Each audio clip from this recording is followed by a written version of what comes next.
Hello অ্যাসপোক্রিক চ্যানেলের বন্ধুরা, তোমরা সবাই কেমন আছো? আশা করি খুব ভালো আছো। কিন্তু বিশেষ করে কেকেআর ভক্তরা ভালো নেই। একটু হলেও তারা অখুশি আছে। কালকে যেভাবে কেকেআর মুম্বাইয়ের সাথে হেরে গেল ম্যাচটা, তারপরে আর ভাই কেকেআর ফ্যানরা তো ভালো থাকতে পারে না। কারণ 220 রান করার পরও মুম্বাইয়ের কাছে যেভাবে হারলো কেকেআর, তারপরে ভাই এই হারটা সহ্য করা যাচ্ছে না। কারণ এই হারটা একমাত্র দায়ী হলো বোলিং লাইন আপ। এই বোলিং লাইন আপই কেকেআর এর মাথা ব্যথার কারণ হয়ে উঠতে পারে। এই বোলিং লাইন আপই কেকেআর এর ভোগান্তি হতে পারে। কারণ কেকেআর যেভাবে বোলিং করেছে আজকে রে ভাই, 220 রান করার পরও হেরে গেল। মুম্বাইয়ের তো ভাই পাওয়ার প্লেতে উইকেটই নিতে পারেনি। প্রথম 10 ওভার তো উইকেটই নিতে পারেনি বলারটা। তো ভাই ওখানে তো ম্যাচ বের করে নিয়েছে মুম্বাই ইন্ডিয়ান্স। যদি পাওয়ার প্লেতে 2-1টা উইকেট নিত তাহলে তো ম্যাচটার রেজাল্ট অন্য মতো হতে পারতো। আর ফিল্ডিংয়েও কিন্তু অনেক জঘন্য হয়েছে কালকের ম্যাচে। কালকে রায়াল রিগেলটনের দুটো ক্যাচ যেভাবে ছেড়ে দিল কেকেআর প্লেয়াররা, নাহলে ভাই ম্যাচের রেজাল্ট অন্য কিছু হতে পারতো। প্রথম যে রায়াল রিগেলটনের ক্যাচটা ছাড়লো রামানদীপ সিং, সেটা তো একদম জঘন্য, ইজিলি ক্যাচ ছেড়ে দিল। তারপর বৈভব আরোরা যেভাবে ক্যাচটা ছেড়ে দিল, সেখানেই মনে হচ্ছিল রে ভাই কেকেআর আজকের ম্যাচে মনে হয় জিততে পারবে না। কেকেআর এর হাত থেকে তখনই ম্যাচটা বের হয়ে যায়। আর পাওয়ার প্লেতে উইকেট না নেওয়া তো সব থেকে বড় ভুল কেকেআর এর জন্য। কারণ প্রথম 10 ওভার তো উইকেটই নিতে পারিনি, উইকেটই তুলতে পারিনি। ম্যাচটা সেখানেই বার করে নিয়েছে মুম্বাই ইন্ডিয়ান্স।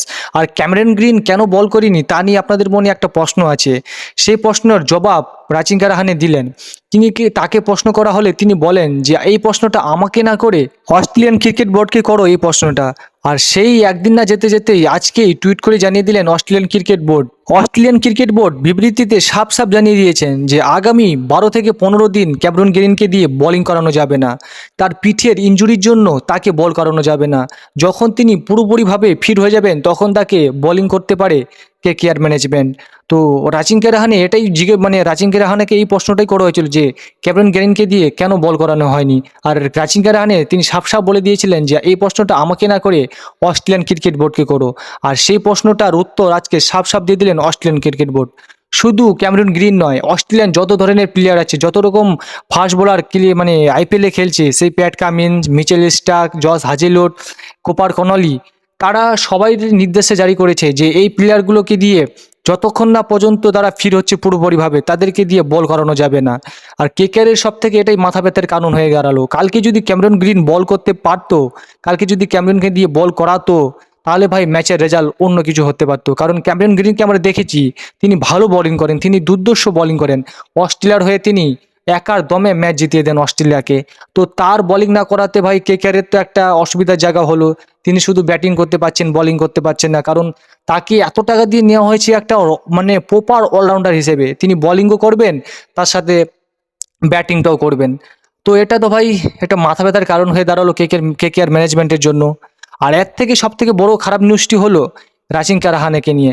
রাচিঙ্কা রাহানে কালকে ফিল্ডিং করার সময় যে চোটটা পেয়েছিলেন, তার হাঁটুতে যে টান লেগেছিল, তার জন্য তিনি আগামী 2টি ম্যাচ মিস করতে পারেন।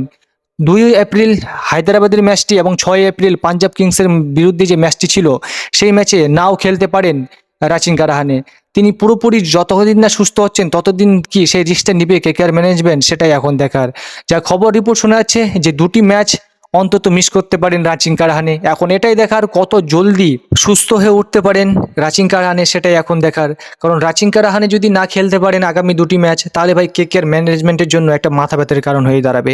কারণ আগামীকাল ম্যাচে মুম্বাইয়ের বিরুদ্ধে তিনি একমাত্র প্লেয়ার যিনি 40 বলে 67 রানের একটা ঝড়ো ইনিংস খেলেন, এবং 220 রানের সব থেকে দাবিদার, যে 220 রান কেকেআর করতে পেরেছে তার সব থেকে দাবিদার হলো রাচিঙ্কা রাহানে। রাচিঙ্কা রাহানে ফিনালে যেভাবে স্টার্টটা দিয়েছিল, স্যার দৌলতেই কেকেআর 220-তে পৌঁছেছিল।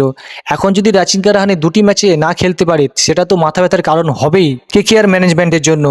আর এখন এটাই দেখার কত দ্রুততার সাথে ফিট হয়ে উঠতে পারেন রাচিঙ্কা রাহানে। কেকেআর ফ্যানদের জন্য একটা খুব খারাপ খবর।